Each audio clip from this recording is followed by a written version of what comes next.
Welcome back to Deconstructing the Game, folks. Ryan here. Now, you may not believe it, but I have a strange power. Every time I go out of town, an update is released or an announcement is made about Cyberpunk 2077. Now, you may be wondering, what epic journey did I go on this time to bring about the announcement of the full DLC? I went on something that Mike and I have been talking about for a long time, and it's what I'm calling the Night City Pilgrimage. Now let me explain what that means and demonstrate because I just did it. Just like in the game, the first thing you need to do is decide which life path you want to represent. Now, this isn't absolutely strict, kind of like the pirate code, more like guidelines than rules. You know me though, Nomad all the way down, so I had to get my car from dirt.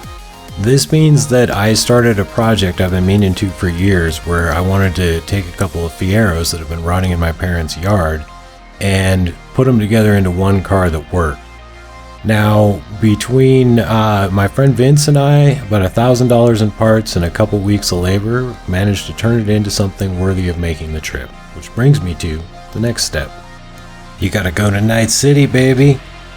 So, starting from either where you come from or where you currently call home, you've got to make your way to Morro Bay, California. My roughly 1,000-mile pilgrimage included a lot of beautiful sights and sounds. If you want to learn more about my full trip, including my wild trip back to Albuquerque from Morro Bay, check it out on my personal channel as well as more info on the car restoration. At about 9:30 p.m. last Friday, I rolled into Morro Bay blasting the Cyberpunk soundtrack and was able to complete the last part of the quest. Hey Chooms, Ryan here. I have done it. I have finished the Night City pilgrimage. I went from Bellingham, Washington, where I built myself a Nomad car out of utter scrap, drove it over 1,000 miles, to Morro Bay, aka Night City, and I am here at Legends Bar. Just don't actually snuff it on the way back. We don't encourage that.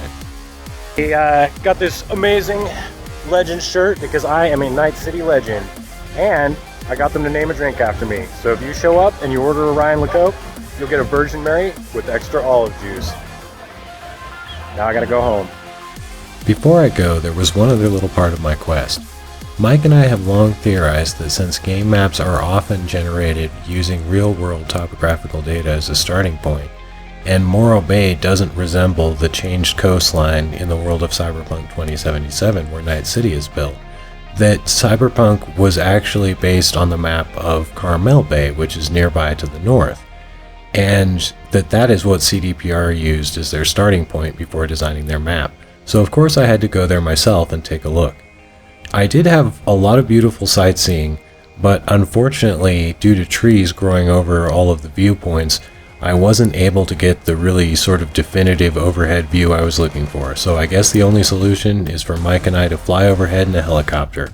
But it was just a fun sort of thing to go see both Morro and Carmel Bays, and I have to admit it definitely did very closely resemble the layout of Night City, which I've driven quite a bit. I'll leave you with a little bit of footage of me driving down Scenic Highway 1 on my way out of Carmel by the sea and on my way towards Morro Bay. I hope a lot of you decide to make the Night City pilgrimage. It was really fun, and I hope to be able to order a lot of drinks named after y'all in the future. Thanks for watching. I'm Ryan. This is Deconstructing the Game.